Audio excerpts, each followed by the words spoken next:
Hey there, welcome to LSAT Demon Daily.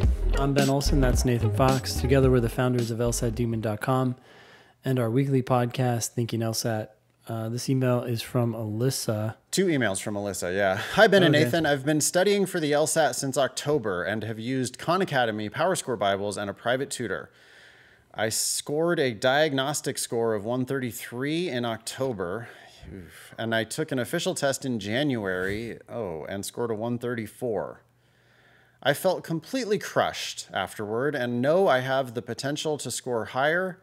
I regret taking this test as it was clearly a waste of time and money. Since starting the Demon at the end of January, I have been able to understand logic games and logical reasoning a lot more. I really enjoy the explanations and the video lessons after completing each question. I'm signed up for the March test with hopes of going to law school in the fall. Oh no. No, it's too soon, Alyssa, too soon. You can't be getting the score.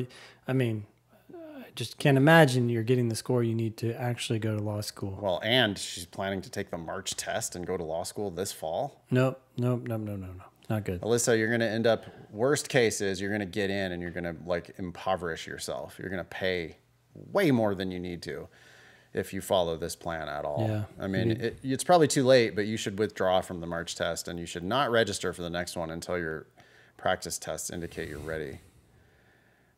Anyway, Alyssa continues, I feel that I'm on a time crunch due to my family pushing me to go in the fall, but I'm worried I won't get in because of my LSAT score. That's so common.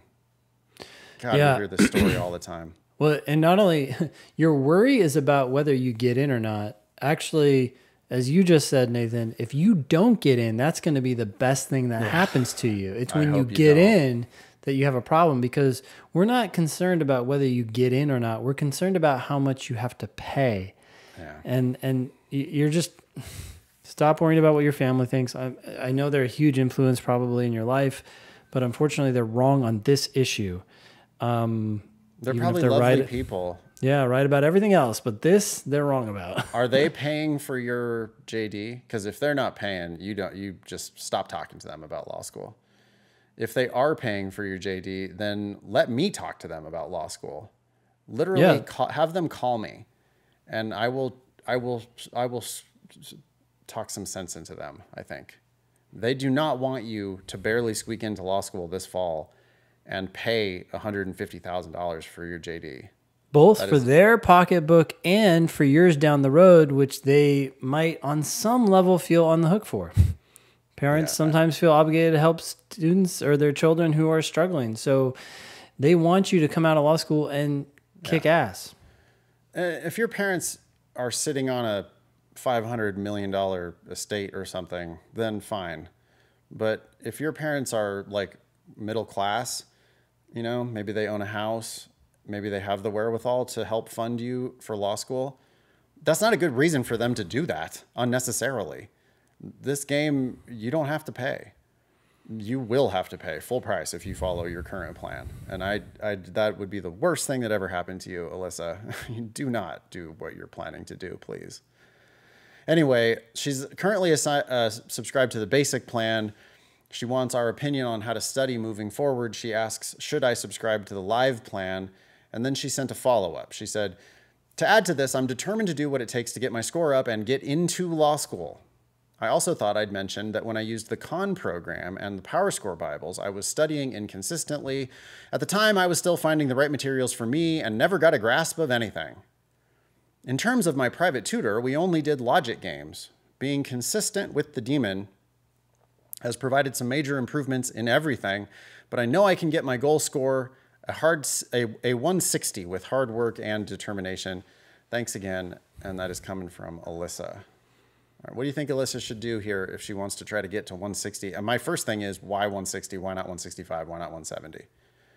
Set your sights as high as possible. I mean, 160 and barely get in, it would be bad for you. If a 160 gets you a full ride, then great. But if a 160 and you barely squeak in, that's bad. Well, and this, I am determined to do what it takes to get my score up and get in. I know. Your goal, Yep. Your goal is wrong. Your goal is not to get in. Your goal is to go for free. And if you're willing to spend money, or if anyone in your orbit is willing to spend money on law school, take a sliver, a small fraction of that, and spend it on preparing for the LSAT.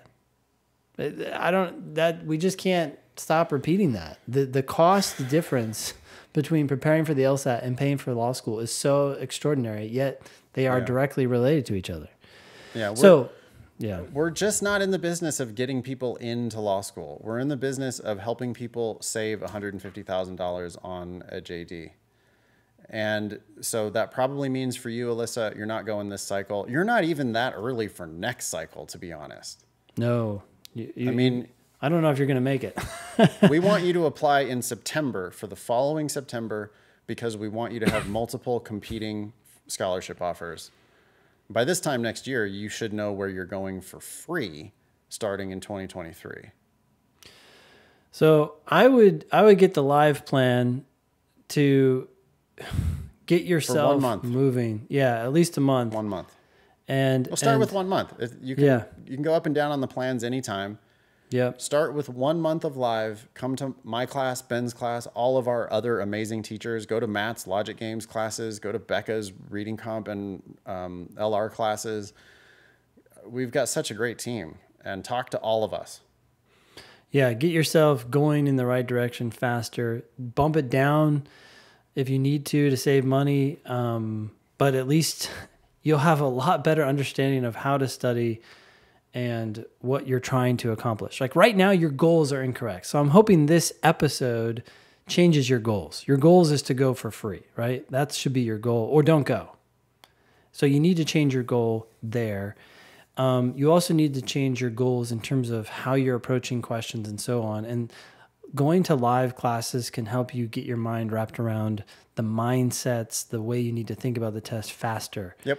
And I think if you decide to continue doing live, fine, great. Maybe it's so helpful that you just want to keep doing it. But even if you can't afford that, then just do live 1 month like you're saying, Nathan, and then go back to basic or premium. Yeah, you could do a month of live, a month or two of basic, come back maybe and do another month of live if you feel like it's helpful. But it's a flexible program. I mean, and I do recommend, you're at the very beginning here, Alyssa. Start with 1 month of live and we will teach you how to study. You'll be much more efficient with your prep time after that 1 month of live. So do that first, and then we can talk about all your different options via the LSAT Demon. Again, I really only want to work with you, Alyssa, if you want to go to law school for free. If your goal is to sneak into the back door and pay full price, I wouldn't feel ethically good about that. I would feel like I was hurting you. I don't want to hurt you. I only want to help you. And so, I want you to change your goal to how do I go to law school for free? Go to lsatdemon.com/scholarships, by the way, and play with your LSAT and GPA, or your GPA and various LSAT scores, and watch how dramatically those estimates of scholarships change. Yeah. Based on just, 5, 10, 15 more LSAT points, which we can deliver for you. Thanks for writing in. Email daily@lsatdemon.com if you'd like to ask us a question or share some LSAT or law school admissions news. Thanks for listening.